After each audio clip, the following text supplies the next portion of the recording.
Hadirin hadirat jamaah yang dirahmati Allah, apa yang ingin saya sampaikan mungkin tidak terlalu banyak karena ada penceramah yang setelah ini. Apalagi musim hujan seperti ini, lebih baik kita ada di rumah kayaknya. Tapi yang kesiannya Haji Nurdin, Ustaz Nurdin. Yang lain di rumah ditungguin bininya, beliau nggak tahu siapa yang nungguin itu. Guling sih ada, guling di rumah, cuman guling yang bisa kentut nggak ada dia. Hadirin jamaah yang dirahmati Allah, peringatan haul ini adalah salah satu bentuk nyata kebaktian seorang anak kepada orang tuanya yang sudah meninggal dunia.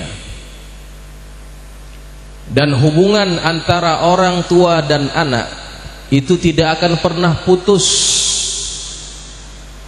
baik di dunia ataupun di akhirat.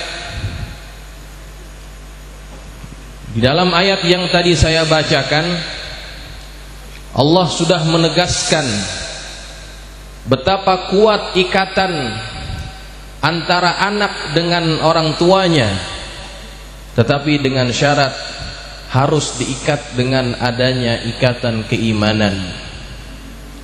Allah Subhanahu wa taala berfirman, "Walladzina amanu wattaba'athum dzurriyyatuhum biimanin alhaqna bihim dzurriyyatahum wama alatnahum min amalihim min syai' kullu mri'in bima kasaba rahin."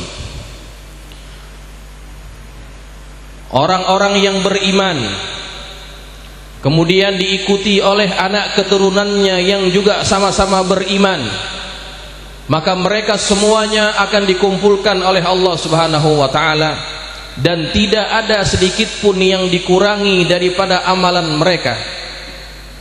Setiap orang akan terikat dengan apa yang dia sudah usahakan. Ketika menjelaskan ayat ini, Al-Imam Ibnu Katsir menukil beberapa riwayat yang bersumber dari sahabat Nabi Sayyiduna Abdullah ibn Abbas. Nanti di hari akhirat, di dalam surga, ada seorang hamba Allah yang ketika masuk ke dalam surga dia tidak menjumpai keluarganya. Dia tanya, di mana ayah saya, di mana anak saya, di mana istri saya? Sedangkan kami dahulu di dunia semuanya bersama-sama. Ya Allah, kumpulkan kami kembali di surga ini. Kemudian Allah Subhanahu wa taala kumpulkan lagi mereka yang semuanya beriman kepada Allah. Inilah diantara tafsir daripada ayat yang tadi dibacakan. Alhaqna bihim dzurriyyatahum. Kami akan pertemukan, kami akan kumpulkan dia dengan keturunan-keturunannya. Maka kita beruntung seandainya kita punya orang tua kita adalah orang tua yang soleh. Karena kesolehan orang tua ini akan memberikan tempias kepada anak-anak keturunannya. Kalau anak keturunannya ada yang kurang-kurang soleh, tapi dengan sebab kesolehan orang tua kita akan memberikan syafaat, menarik tangan anaknya masuk ke dalam surga, dengan syarat anaknya juga beriman kepada Allah Subhanahu wa taala. Dan anak yang soleh juga, ini juga bisa memberikan manfaat yang besar kepada orang tuanya. Dalam riwayat yang sahih yang diriwayatkan oleh Al-Imam Al-Hakim, innallaha la yarfa'u ad-darajata lil 'abdis salih. Sesungguhnya Allah akan mengangkat derajat seorang hamba yang saleh. Maka ketika derajatnya ditinggikan oleh Allah, Orang ini merasa kebingungan karena dia bisa mengukur sendiri bagaimana amalnya waktu di dunia. Kata orang ini kepada Allah, "Ya Rabb, anna li hadza?" Wahai Tuhan, ini dari mana? Kenapa saya mendapatkan kedudukan yang tinggi seperti ini? Kemudian kata Allah, "Bistilfari waladika laka." Apa yang engkau dapatkan sekarang ini disebabkan karena istighfar anakmu untuk dirimu. Maka hari ini Haji Yasir mengadakan majlis haul untuk orang tuanya yang sudah meninggal dunia.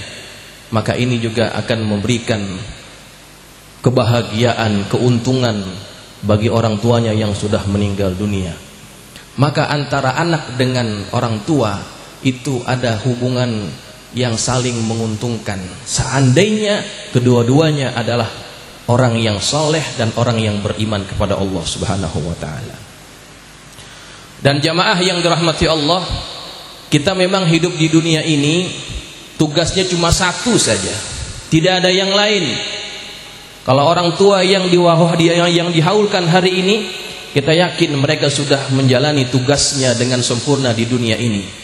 Karena tidak mungkin orang yang dihaulkan adalah orang yang selama hidupnya tidak berperangai dengan baik, melainkan dia adalah orang yang baik. Maka tugas kita yang ada di dunia ini sekarang ini cuma satu, yaitu beribadah kepada Allah Subhanahu wa ta'ala. Allah Subhanahu wa ta'ala berfirman dalam Al-Quran, "Wa ma khalaqtul jinna wal insa illa liya'budun." Kita semua hafal ayatnya.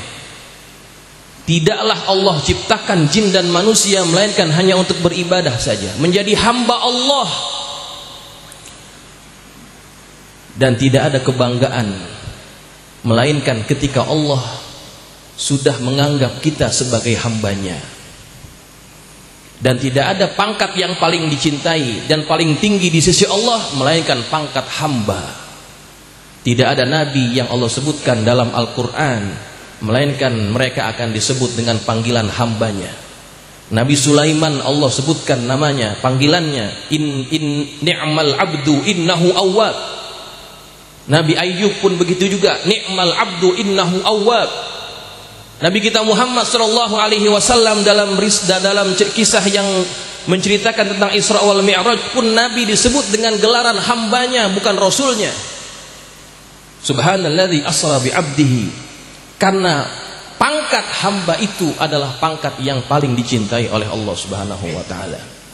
Kita ngaku sebagai hamba gampang, tapi apakah Allah mengakui kehambaan kita? Ini yang harus kita ukur kembali dan nilai kembali bagaimana perlakuan kita kepada Allah Subhanahu wa ta'ala.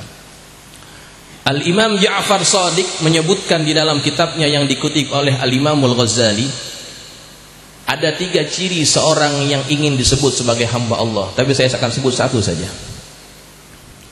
Ini pun kalau diamalkan luar biasa. Apa kata beliau? Kalau seseorang itu ingin disebut sebagai hambanya Allah, diakui sebagai hambanya Allah, maka dia harus mempunyai sikap di mana dia tidak pernah merasa memiliki apa yang dia punya. Karena seorang hamba pada hakikatnya tidak memiliki apa-apa. Bahkan dirinya sendiri itu dimiliki oleh tuannya. Kalau seorang hamba memiliki sifat ini, tidak merasa memiliki apa yang dia punya, maka akan lahir 2 sifat turunan. Apa 2 sifat turunan itu? Yang pertama, orang tersebut akan terhindar daripada sifat kesombongan. Kenapa? Karena dia sadar tidak ada yang patut disombongkan, karena semuanya bukan punya dia. Di dunia ini di mana ada orang sombong karena mereka merasa memiliki.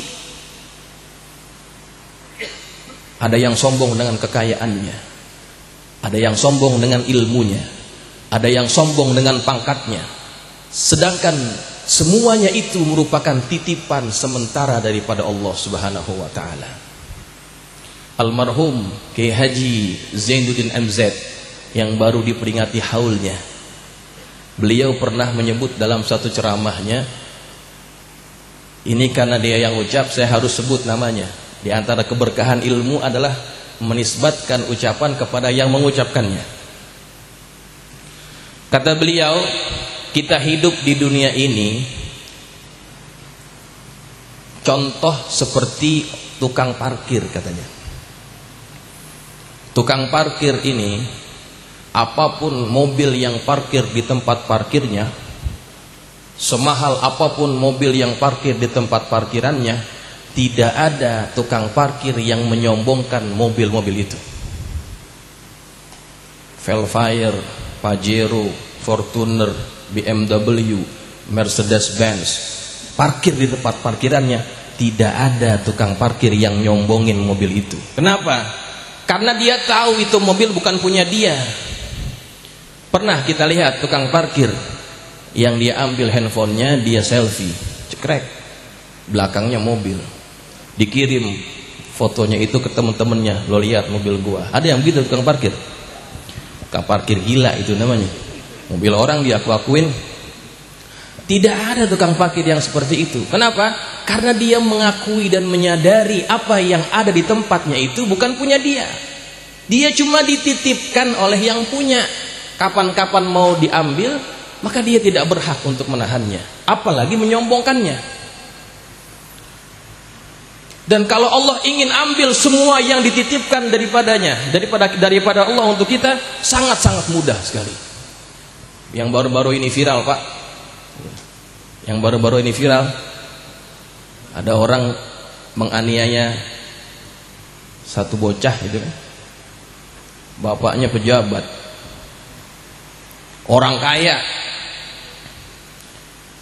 sombong dengan apa yang dia punya, mentang-mentang dia banyak duit, bapaknya pejabat tinggi, kemudian dia semena-mena kepada orang lain, sampai dia ngomong, laporin, gue nggak takut, kan begitu ngomongnya. Apa yang terjadi? Kalau Allah mau ambil gampang, sekarang bapaknya kehilangan pekerjaan, kehilangan gaji yang selama ini dia dapatkan. Anaknya dipenjara, dipecat, dikeluarkan daripada kampusnya, kehilangan segala-galanya yang dahulu disombongkan itu. Karena kenapa? Karena kita ini semuanya adalah hambanya Allah. Yang kita miliki sekarang semuanya hanya titipan daripada Allah Subhanahu wa ta'ala. Jadi jangan pernah kita nyombongin apa yang kita punya sekarang. Yasir sekarang kaya kan, duitnya banyak, tapi alhamdulillah beliau orang nggak sombong. Saya pernah tinggal di Malaysia, ada seorang jamaah perempuan, dia ditinggal mati oleh suaminya. Padahal dia dan suaminya ini sudah punya cita-cita, kalau nanti suaminya pensiun, mereka ingin menghabiskan masa tuanya di kampung halaman. Tanah sudah dibeli, rumah sedang dibangun. Rumah belum jadi, suaminya meninggal. Kemudian setelah kematian suaminya, beberapa bulan setelah itu, ini istrinya kawin lagi. Umurnya 50 tahun lebih. Kawin lagi, Pak. Ustaz Nurdin. Kawin lagi, Ustaz. Jadi suami istrinya ini umurnya tidak muda lagi, tapi kawin lagi karena masih ada jodohnya. Dia nikah dengan suami kedua. Kebetulan itu rumah sudah jadi, rumahnya udah siap. Dia minta izin sama saya, Ustaz, saya minta izin, saya nggak bisa ngikut ngaji lagi karena saya harus pulang ke kampung. Saya mau tinggal di kampung sama suami saya yang baru. Nah, itu rumah, itu tanah, siapa yang beli? Suami yang pertama. Tanahnya yang beli suami yang pertama. Bangunannya yang biayain suami yang pertama. Yang nempatin siapa? Yang nempatin suami yang kedua. Enak gak itu? Nah, coba.